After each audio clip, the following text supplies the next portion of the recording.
Hi, this is Diane Lovetobake on YouTube, and what we're going to make is a pound cake. Now, this particular pound cake is, a vanilla-based batter, and then I glaze it with hot fudge frosting. If you're not looking for that type of pound cake, I have several others. I have chocolate batter pound cake. Oh my gosh, I must have 4 or 5. So if you don't like this particular recipe, please check out my other pound cake and flavored pound cakes. I believe I have pumpkin, I have lime, I have lemon, just to name a few. So let's get started. First off, you're going to need butter, or if you don't have butter or you prefer margarine, you can use it. I have made this pound cake with butter and margarine, and it really came out very good. And I did get compliments on using margarine one time and then butter the other. So I have tried both. You're going to need 1¼ cups of butter or margarine. That's 1 1/4. Let me grab a spatula real quick here. Forgot to put it out. I cut it up into small pieces because I think it's quicker and faster to cream it. Do have it at room temperature because it'll break up a lot easier and cream faster for you. I want to do that, and I'm going to raise my speed a little bit, so I want to warn you about the sound of the mixer.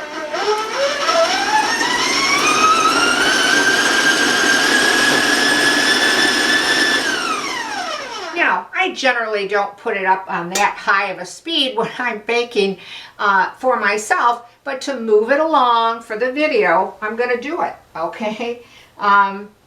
The next thing that you're going to be putting in is granulated sugar, okay? And you need 2 3/4 cups.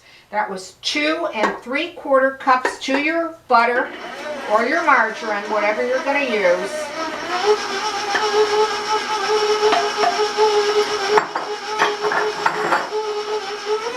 I'm going to turn up my mixer again, so give me a heads up on the noise.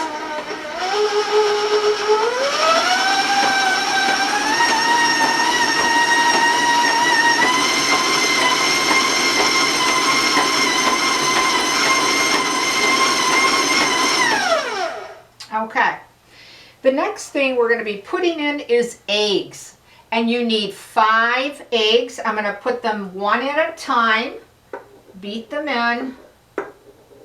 Well, I got a little bit of a shell there.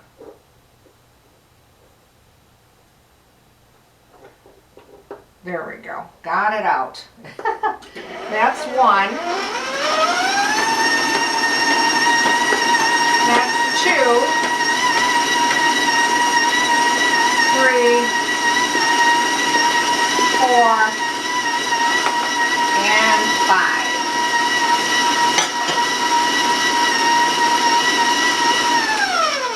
Alright, now I just want to get to the sides and the bottom of my mixing bowl where it tends to stick.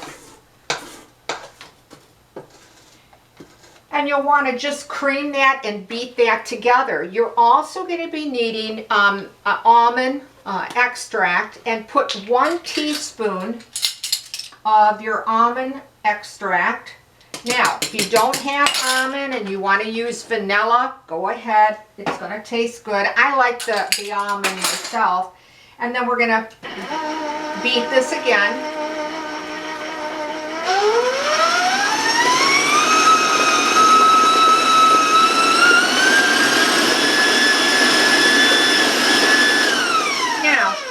You're going to cream that and beat that together. Now once you do that, and it's going to take you maybe a minute or 2, then this is really the hardest thing of this cake to do, is to be patient, because you need to beat this for 5 minutes. It comes out very light, very fluffy, pale yellow in color. Now, due to the video, of course, I'm going to move it along. I'm not going to bore you with 5 minutes of beating. but I'm going to just turn it on high for a little bit more, and then I'm going to move on. But remember, once you bring it together, then beat it for 5 minutes, okay? So I'm going to warn you about the sound.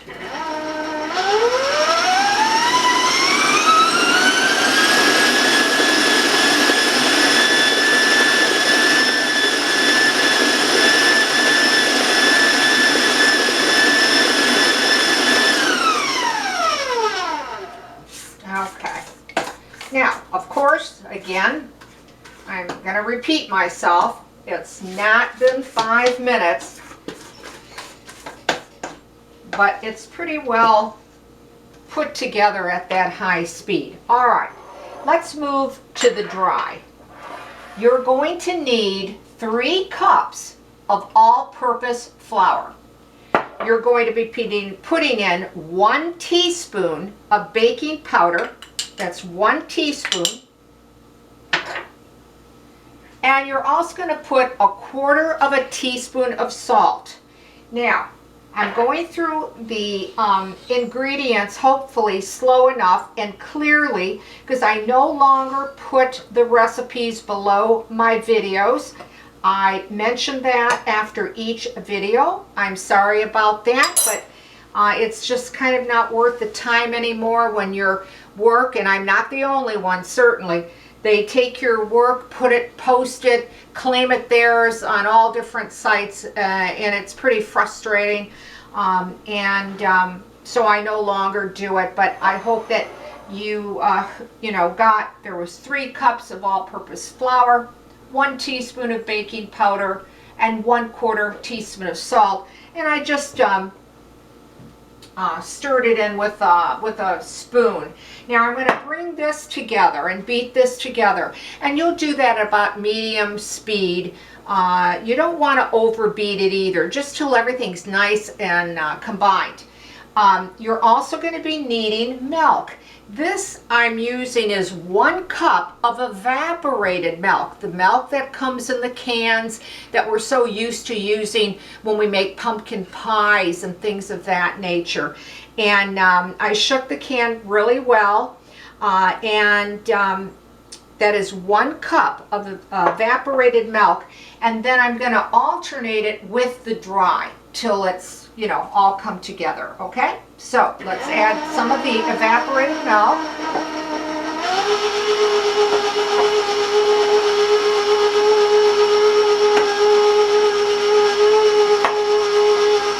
And just keep alternating it.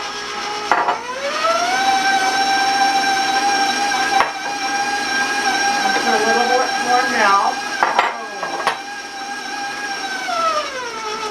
Then I'm going to put the rest of my dry in. Kind of got splashed there.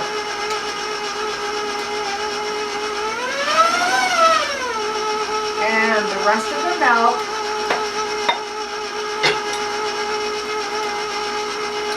And I'm going to bring my mixer over just a little bit closer here.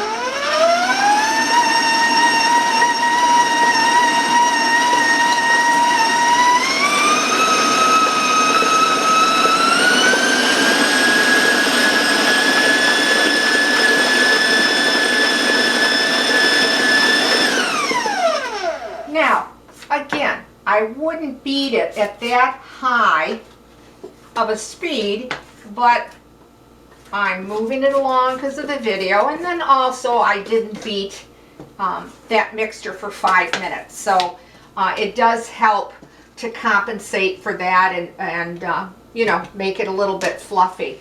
And the next thing, of course, you need either a bundt pan, at least for 12 cups, or you can use a 10-inch angel food pan if you have that.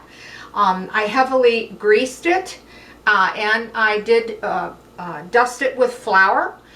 If you don't want to dust it with flour, I use breadcrumbs as well, and it works fantastic.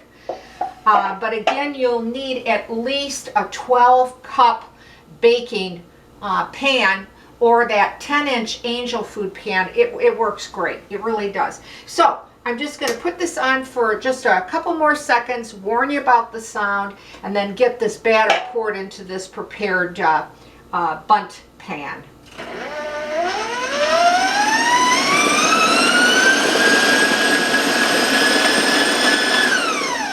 Okay, and let's take the paddle out, take off some excess here. Alright, we'll set that aside. And then I'm just gonna take my spatula here and clean up the sides, get to the bottom. And then I'd like to show you what the batter looks like, even though it wasn't beaten as long as you're going to, or that I do. But you can see how velvety it is and how smooth. It has just a beautiful yellowish color to it, and it just smells so good. Just this raw batter has a great fragrance. When you bake this cake, it really, the whole kitchen smells so good. Now, you're going to bake this cake at 350 degrees, and it's going to take you anywhere for an hour and 10 minutes. If you find that after an hour and 10 minutes, when you put your cake tester or your toothpick or whatever you're going to use to test your cake, and you know it's not coming out clean, then try another 10 minutes so that you would have a total of 1 hour and 20 minutes. Mine comes up in that 1 hour and 10 minutes. But it can vary because, you know, all our ovens are set up so differently. So, like I said, I start checking mine after like 1 hour. And then usually, like I said, 1 hour and 10 minutes, it's perfect. But you check it and you feel it's not done, let it go for another 10 minutes and have a total of 1 hour and 20 minutes, okay? And just, of course, just pour it into your pan. Try to even it out all the way around and level it off. Just want to get out the excess here. And smoothing it out with my spatula. Okay. There we go. And you can tap your pan. I'm not going to do that because some people write and say that bothers them. So I'm not going to tap it on the counter, okay? But again, put it in a preheated oven, 350, and like I said, 1 hour and 10 minutes, or a total, if it's not done at that time, 1 hour and 20 minutes total. All right, let me rinse my hands quickly, because I was working with raw eggs, because I want to show you how this cake turns out. All right, and I just want to get that out of the way and grab my knife. And this is how it will turn out. It will bake up a beautifully tall, large pound cake. What I did was I just went ahead and I made a chocolate fudge glaze for it. And in fact, I made it with the chocolate syrup that many of us put over ice cream and whatever. And then I like it because I can make it as thick or thin as I want it, so that when I, you know, drizzle it over the cake, it'll come out like that. And then I just put some chocolate jimmies on the top, and you certainly can decorate it however that you want, or just leave it without any jimmies on it. And then let's cut into the cake so that you can get an idea. My glaze still hasn't really set yet. Oh, I do want to remind you, once it comes out of the oven and you put it on your cooling rack, let it sit. Let the baked cake sit in the pan for at least 20 minutes. try not to take it out before that, because you'll find that it'll break up for you. So leave it in the pan on a cooling rack for 20 minutes, okay?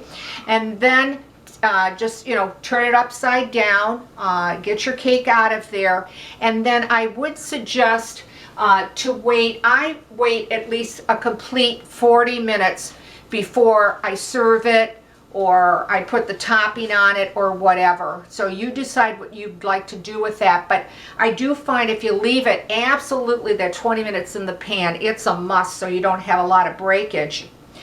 And I'm going to just grab a fork here to show you the flake on this, and I hope that that you can see that. Now, pound cake, we're so used to it traditionally to be more of a heavier type cake. But this one, I would say, is not overly dense. It's right about in the middle. You know, it's of course, it's not going to be a sponge cake. It is a pound cake, so it has some weight to it. But this one, as you can see, as it's flaking away, it's not a real heavy or dense. When I push on it, you can see how nice it springs back. I hope that you can see that when I actually push on this cake. So it's not your real heavy one. Like I said, it's about middle. And it's really a great tasting pound cake. Whether you put the chocolate glaze on it, or you want to just dust powdered sugar on the cake, or just eat it plain. It's great with fresh fruit, strawberries or blueberries, or whatever that you have in season that you'd like to put on top of it. And it freezes very well. It really does. Just wrap it extremely well, and in a you know, a complete good plastic freezer bag or freezer container after you wrap it, and it will freeze extremely well for you. It really will, and I've done it, so I know. Well, there you have it. You've got a pound cake made with evaporated milk.